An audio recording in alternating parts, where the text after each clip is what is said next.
Well, hello, everyone, and welcome to the After Action Report, a podcast from the Eden Project. I'm one of your hosts today.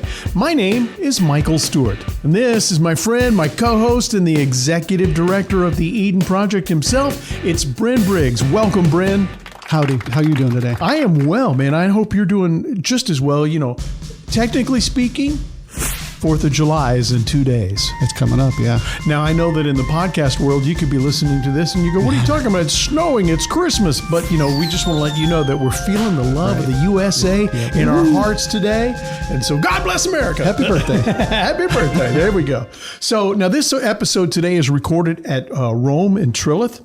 And if you ever wanted to reach out and get in touch with us, Bren, tell them how they can find us. Well, they can go to our website at eden-project.com. And I'll do like you do. That's eden-project.com. Or they can call us at 678-632-5383. It's 678-632-5383. So the Eden Project, you know, probably that one line that we try to use to help people narrow down who we are and what we do.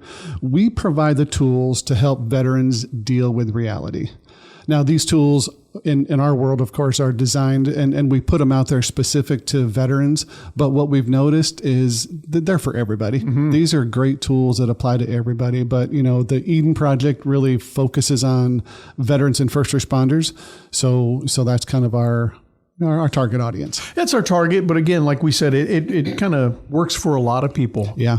Whether, especially maybe people in your own life, you know, whether it's a spouse or a relative or a friend or something, you know, if you ever hear anything on a podcast and say, you know what, this reminds me of so-and-so, they need to hear this. Yeah. Feel free to share. We'd love for you to share us on your social media, anything like that. Or if you ever want to reach out and find new ways to connect with us and how we can kind of, you know, get together, please do so. Well, that's how to, you know, keep this going is they like it, share it, tell their friends about it, just keep it going. Because that's what, you know, in the podcast world, that's what we need to do to keep it going. In all things, that's how it grows. Yeah. You know, word of mouth, and you can be the best one. So let's talk about our topic today. Yeah, I'm super excited about this. You know, a couple of months ago when we laid out the list of things we were going to talk about and what we're going to do, this particular topic to me is, we know they're all important, but this particular one was really, really exciting for me. And I was really looking forward to this one. So the last several weeks anyway, this, you know, my anticipation has been built up and I'm getting, you know, was really, really happy specifically for this one. We're going to be talking about resiliency. Ooh, resiliency. Hey, boys and girls, resiliency. Can you say that? I know you can. I don't know why. I think when I said that in my head, I heard Mr. Rogers, and then here you come out with doing the same thing. There's that mental connection here. So glad you brought up resiliency. So yes, I can say resiliency. How about you? Yeah, I can say resiliency. It's not always easy to say resiliency, and I think it kind of goes with the definition of itself. It's not always easy to be resilient. It's exactly. So when someone says resilient or resiliency, what other words come to mind? Well, jokingly, I thought of a duck. You know, how the water off of his back, it doesn't stick to him. He's kind of resilient to being that type of wet. All right. I hadn't thought of that, but that's a really good one. Are there any, other than your duck, are there any words that would come to mind? I think when you're resilient, you're strong. How about like sturdy, tough, things like that. Right. Yeah. Me too. That's what comes to my mind. I think of maybe flexible or the ability to bounce back. Ooh, resistant, because resilience. There you go. I think they come from the same word. So I'm going to share a story that I heard that kind of ties this concept together. If it works for you, let me know. If it doesn't work for you, well, I guess you can let me know that too. But of course, but always. I think it works. So we're gonna talk about two different kinds of trees. We're gonna talk about an oak tree and a palm tree. Okay. You know, growing up and really also when I was in the military, being an oak tree was the image that everyone kind of wanting us to be, you know, the image of strength and that being uncompromising and that providing the shade and providing cover and whatever, you know. So the idea was to be the strong, mighty oak tree. When a wind or a storm would come, the tree, it's almost like it's fighting back against a storm. It stands there unbending, just doesn't move at all. So it's fighting that storm. And oak trees can live, hundreds of years. So the idea was to be that strong, mighty oak. Mm-hmm. But the other side of that oak is because it's fighting, because it's pushing back against a storm, for example, it's unbending. Right. So the wind gets too strong, or if there's an awful lot of rain, the root system on the oak isn't terribly deep. The wind will blow those kind of trees over. On the other hand, there's the palm tree. So palm trees, when you think of a palm tree, you're not thinking of like an oak and like, strong and tough. When you see the country songs, or at least when I grew up in Pennsylvania, well, there's no palm trees in Pennsylvania where I was, but when we had swings, right. The swings are always on the big branch of an oak tree. Right. That's a kind of the image of the oak. But the palm tree during a storm does the opposite. It will bend with the storm. So the wind comes and it'll bend over. A palm tree can withstand a Hurricane 4, maybe a Hurricane 5 storm. It's got that strong base, that strong deep roots, mm-hmm. And the trunk of the tree will actually bend in the storm. That's the example of resiliency, and that's really what we're going to talk about and what we're going to get at and what we're going to really dig into today. Being that strong oak is okay, mm-hmm. and there's time for it, but we really need to learn and be different.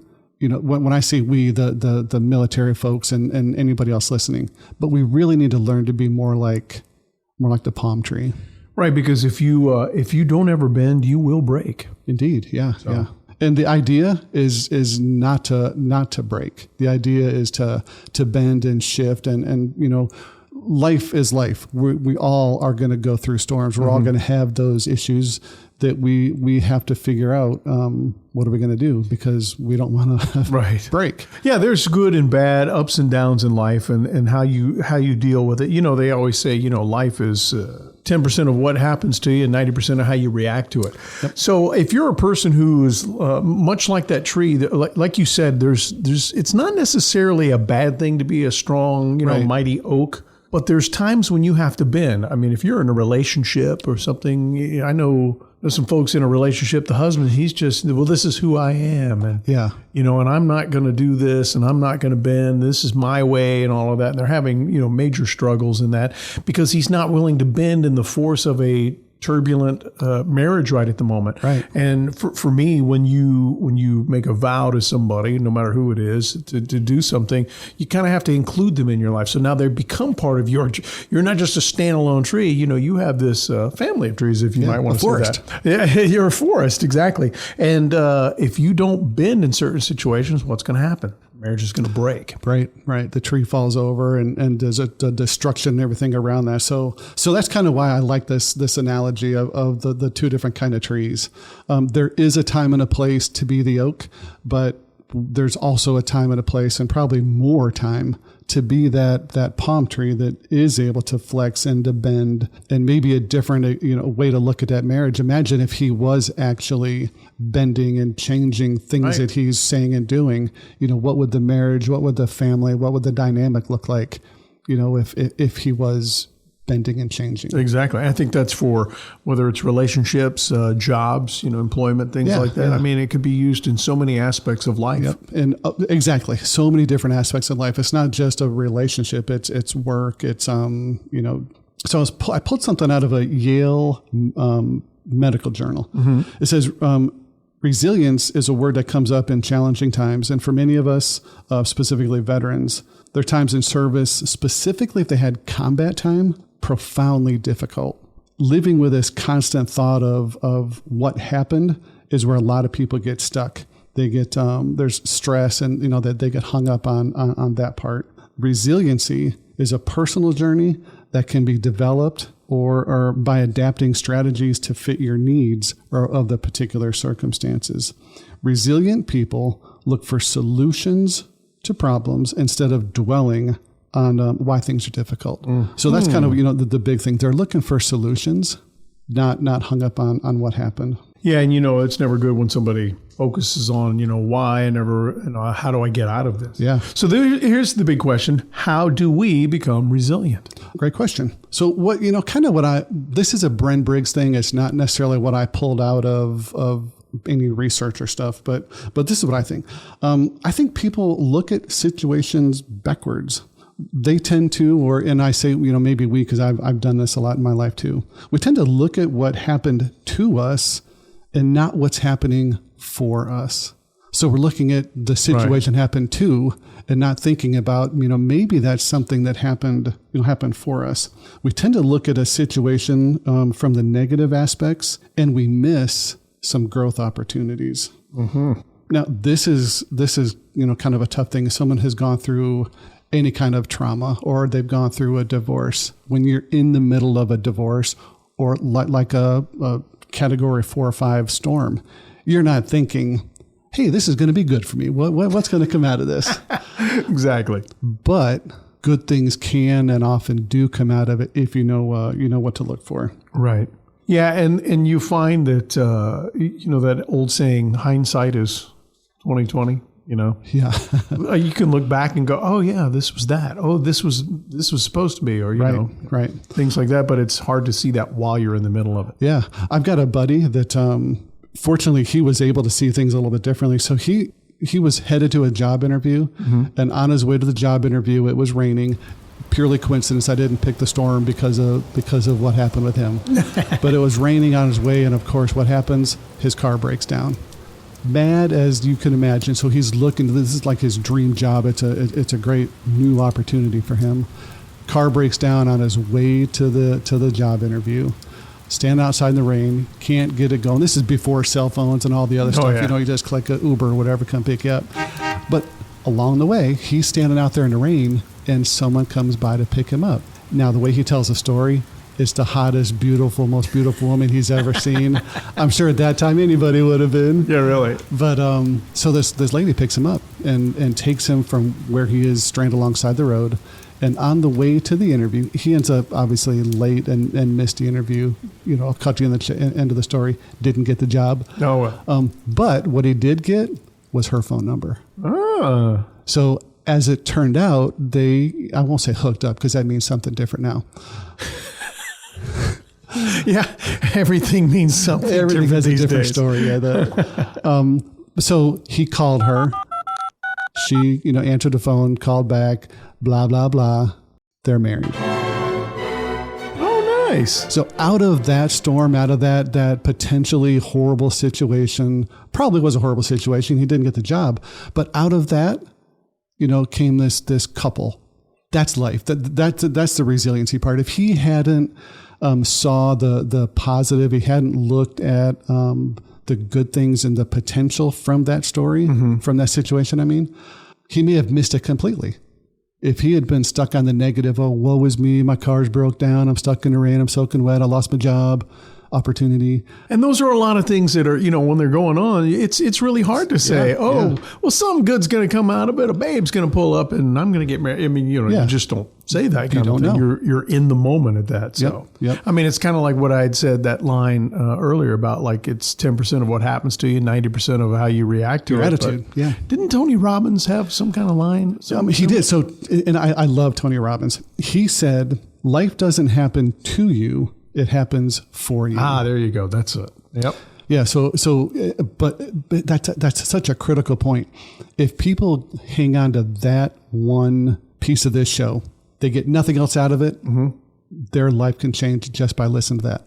Life happens to us, not for us. Exactly. I'm sorry. Life doesn't happen to us. It does happen for us. Yeah. The lights are flickering in here. Yeah, so we had what's going on? I don't know. It's like it's getting ready Like to a storm ghost or outside something. or something outside. We don't know. But so, what are some examples of things that like when we talk about this particular subject? People taking control of their lives and making changes. So imagine, you played sports. Imagine if you played sports. The drills and the long practices, that stuff that is for us. The bodybuilder, I know you and I aren't bodybuilders, and thank God this isn't video right now. But bodybuilders use massive amounts of weights to to put strain and stress on their muscles, because that weight, that resistance is shaping and building their body into the image that they want. Basic training, for example, no matter what branch you're in, the drill instructors are rebuilding and shaping those people into the image of the branch that they want. So, all those things are things that happen for us. People ignore that aspect and think, oh, woe is me, what's going on? But we need that kind of stress. We need that stuff in our life. Exactly, to help us be better people. Yeah, and it's not just human nature; it's nature. So think about a butterfly, or the chicken. They need that stress. They need that initial fight to get out of the cocoon, to get out of the egg, because that fight is what gives them the strength to be able to eventually fly or deal with life and survive afterwards. I don't know how many chickens would say, yeah, I'm going to stay in this shell. It's too... get out! It's too comfortable in here. We could probably go on and on and on and find lots of different examples, but human nature, I'm going to say, requires, stress is good for us, and so is physical nature, or in the regular world too. But how does that play into like mental health, and where would that apply? That's a great question. So, in physical nature, it's easy to see this. It's easy to see, okay, I get the chicken had to fight to get out of the eggshell and become the chicken that it was meant to be. The caterpillar had to fight to get out of the cocoon. But in mental health, it's not as obvious. It's not as clear as something like that. I think it comes down to a quote by Gandhi. Do you know the quote that I'm referring to? I don't know. So Gandhi says, I think there's like six parts to this. Gandhi says, your beliefs become your thoughts become your words become your actions become your habits become your values, and your values are your destiny. But the very, very first thing is your beliefs become your thoughts. So it's what you believe changes everything else. It sets the tone. It's the foundation. It's the core of everything else afterwards. So if you believe the world is out to get you, those people, what's life going to be like for them? It's negative. Everything is woe is me, and it's dread and gloom and doom. But on the other hand, it's the other people, the folks who say, hey, life is a challenge. And I'm not saying I'm always positive, but I like puzzles. I look at life as, okay, this is just a new puzzle. This is a new thing for me to solve. Instead of looking at, life is throwing crap at me, I look at life like, how do I solve this next puzzle? And it's a completely different way of dealing with the circumstances, around you. That's really the core, the basis of resiliency. That's really what we're going to be talking about today and for the next show, is that one thing. It's your beliefs, controlling your beliefs, understanding that you have the power, the control, the ability to change your beliefs. And that belief system is what changes everything else. There are people that say that words matter. In our day, it was sticks and stones, so you can say whatever you want. You're not gonna. I don't care what you say about me. And for the most part, I'm still that way. But there's a lot of people where feelings, all play into their lives these days. Everybody's all about feelings, but the bottom line is, if you want to make a change, you have to put your heart into it. So you speak positive words. Yep. You don't speak negative words, because, I'll just give you. When you put your heart into it, here's a Bible quote for you. You use Gandhi. I'm going to use God. No, where your heart is where your treasure is. Interesting. So, and we know that to be true. Like if I, whatever I focus on all day long, whatever I speak out, all of this, that's where my heart is. Yeah. And if it's my wife or my cat or my, or my job, where you put that. And so if you're dealing with some kind of resiliency issue or lack of it. Then you speak it out positively. I will be resilient today. I will change the way that I look at this, or I will change the way I act about this, things like that. Then it will become, 7 days to make a habit. Right. So can you imagine, with what you just now said, can you imagine if, like I mentioned earlier, if the bodybuilder said, "Oh, these weights are too heavy. I'm not gonna do anything." How big would their muscles be, or would they really get to the point you will stay where you are. Yeah, they need that challenge and that resistance.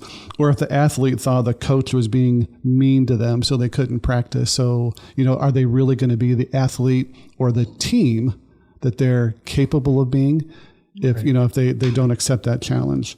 Or that basic training that thought the DI was out there to kill him. Well, maybe, okay, that one might be valid. Exactly. But it really comes down to really what you believe, that life is happening for you, not to you. Okay, so how do we become resilient? Is it natural for some people, or are some people more resilient than others, or is it something you can learn? Can you learn to be resilient? Absolutely. And really that's what I think most people either fail to understand, or, we've never really been taught this. There was never a class in college or grad school or high school or the military that says, Resiliency 101. Yeah. Yes, you absolutely can be resilient or learn to be resilient. Some are born with the ability to be more resilient, but it absolutely is something that we can learn and develop. It's more natural for some people. I don't know why, but some people have the ability to be more resilient. Some have learned it early on in life, but it absolutely can be learned. It involves developing three basic things. Okay. It's really controlling your thoughts or knowing that your thoughts control everything else. Then your thoughts affect and control your behaviors, and then of course your actions. You get those three things in line, and then resilient actions, resilient mindset, follows after that. Well, and the one word that you used in there, developing, that means, I have to work on this. Develop. If you're changing your body, if you're changing, whatever you're wanting to change, you have to develop these thoughts. So again, the positive speaking, saying, I will do this, I will be this way, and make that a habit. And then soon your behavior will follow along with the thought pattern that you're speaking out. Right. So golf, you golf, right? Yes. Do you golf like me once a year? No. No, I golf once a week. And your game gets better and better and better, right? Well, in theory. In theory. Right. Well, I've seen you play. As a guy who plays once to maybe twice a week, I am way better than when I would play once every 4 months, 3 or 4 months. Yeah. Okay, so if you're playing a couple times a year and I'm playing every 52 times a year, I'm going to be better than you because I do it more often than you. Right. Resiliency is, this topic, and really a lot of other topics, but this one, like many things, it's not a once and done. Hey, I read a book on resiliency. Boom, now I'm resilient. Exactly. I watched a video. I listened to this podcast. I'm good to go. Yeah, you have to listen to all the episodes of this podcast. And by the way, Here's how you find us. And thank you for doing that. The After Action Report with Exactly. No, so it's an ongoing process. It can be developed and constantly improved. So if folks are out there listening and think, oh, I've tried it, keep trying. You got to keep trying. Yeah. If it didn't work for me this time, okay. Did you, go back to the whole Gandhi thing that your beliefs control your thoughts and so forth. So if that part was missing, keep working on it and developing it. So as I steal a glance over at your notes over there, it looks like you've got a few things listed up to help build resilience in your life. Yep. So, the one thing, and I'm going to harp on this over and over and over again. And it's that basic belief part. If the beliefs are the foundation for everything else. Once you believe that you you can be resilient, that affects your thoughts and it changes everything else. It's the bedrock principle of really mental health, of this and of all the other things. Right. And we're not saying that every bad thing that happens is a life lesson sometimes. I mean, as an example, I worked in Christian radio a lot of times. And anytime there was an issue, like I worked at one radio station and like if the power went out, oh, that's the devil trying to keep. Right. No, right. That's just the power went out. Somebody hit a power pole. Yeah. Or I stubbed my toe going into work. Well, you're just clumsy. It doesn't necessarily mean that everything's an attack and it's, supposed to be some kind of horrible life lesson or even a good one. You know what I mean? It's just, we live in a world where bad things happen. Bad things do happen. There are some things that can be lessons that we can learn from them. Divorce is a horrible thing, but I've learned that, holy crap, out of that really horrible, nasty time came a lot of really powerful, good things. So yeah, out of trauma, out of those events, good things can happen, but not everything is going to be that lesson. But if you do go in a positive mindset and say, hey, what is something I can take from this? Not necessarily a lesson, but what can I learn from that? But you're totally right. I've been a divorced man, and so if you do something in life and it doesn't work out kind of like the way that you were hoping or expected it to, then you got to most of the time, examine yourself first and see, did I do all that I could have? And the answer would be like on a past marriage, probably not. It's not 100%, it's 50-50. Yeah. Probably not. Could I have done things better? Yeah. Well, what are those things? Let me learn from this. So it's not necessarily a lesson, but you can turn things in life into a lesson and become even more resilient and better at things that you do. So what you just said made me think of something else.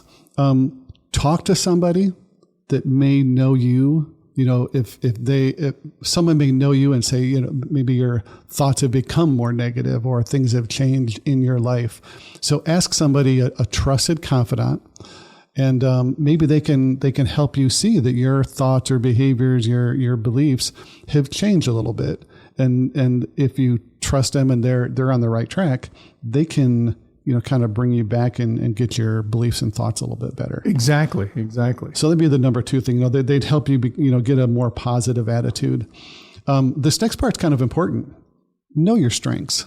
Not everybody knows their strengths, but knowing what you're good at, maybe knowing what you're not so good at, that's a really, really important thing to help you understand, where you are resilient and where you maybe need to build up some more. That's a pretty good one. What's the next one? And this one is probably the hardest of the list of 4. Manage your feelings. Yeah, man, that is a tough one. Is that why you're waiting? Well, for that like one? I'm sitting there going, man, this is the worst. Right. I know I shouldn't snap at this person. I know I should do this or say this or act this way or get up and do push-ups or whatever. I know all of these things, but managing them and make me put them into perspective and actually act on them. That's a tough thing. That's a tough one. So those 4 things are things that I've pulled out of several different research journals or articles. These next 4, these are kind of a more Bren Briggsisms. These are from my personal list, and they're things that I think we can have a easy, direct impact. The food that we eat. Mm-hmm. We were talking about food at breakfast this morning. There's some things you can eat that give you a lot of energy and make you feel really good. Sometimes maybe too much sugar. You get that spike, and then all of a sudden, an hour or so later, you're going to drop. Well, when your energy is low and your physical is down, your mental is going to be down too. Mm-hmm. So we can control what we eat and what we put into our mouths. Exercise. Yeah. That's another one. Food and exercise. That's right. So I break this into 3 parts, the body, mind, and spirit. So the food and exercise, that's the body part. We have 100% control over what kind of food we put into our body. We control how much exercise we get or don't get. For the mind part, we've said this 1,000 times before, and I'm going to keep harping on this. Gratitude. The mind, being grateful, we control our thoughts, and our thoughts control our actions. So if we're grateful, that changes how we see life and how we're dealing with the situation around us. And for spirit, it's faith. Mm-hmm. So, whether you have faith like ours or faith in something else, just the fact of having faith has a way of naturally building a person's resiliency. Mm-hmm. Yeah, and I think going back, looking at these 4 things on your list here, like food, for example, we know there's so many studies out there. And of course, there's a lot of things that are hidden from the public because the government doesn't want you to know them because of the money that they're making and the things they're putting in food. Yep. But those things, if you go and start being one of those people, and I've never been that guy, like really trying to pay attention. We know, hey, cancer loves sugar. Sugar promotes cancer, things like that. What? I love sugar. I love, So am I thinking long term, if I don't want to ever have to deal with cancer, and I'm not saying just because you have sugar you will get it, I'm just saying that we know that that's like 90% of all of that, then I should not want to do that. I should not want to, eat sugar. I should not want to be a large human Michael. I'm a bodybuilder. I've been building my body bigger, and it doesn't necessarily mean muscle. So taking those and then acting on them and going back to what we were talking about, if you're going to really, really do these things, you have to it's a sacrifice. It's a conscious effort. Exactly. Yep. So, we've got like 7-8 more pages of notes. However, we don't want to try and cram. But look at the time. I know. We don't want to cram everything into just this episode because there was so much information on this. So as much as I'd like to continue talking and keep this going, we're gonna stop right now with we talked a little bit about what resiliency is. We gave some examples of goods and bads and some things that can help someone get to the next level of being resilient. So we're going to save the rest of this list for the next time. For episode 2 of Resiliency Part 2. We'll talk about that, trust, and a few other topics too. Hey man, thanks for being in here with us and sharing a lot of this. I will admit, as a guy who has not been in the military, but your friend and what I feel like we have a great partnership because of that in this podcast. I'm just always grateful because I pick up on a lot of things, and then you say things and I'm like, hey, that's kind of like our life too. So I know there's a lot of people, veterans, active military, but then there's people who are not, like we started the episode with. This is designed for everybody. A lot of these things are all designed for just about anybody who wants to make a change or better themselves, things like that.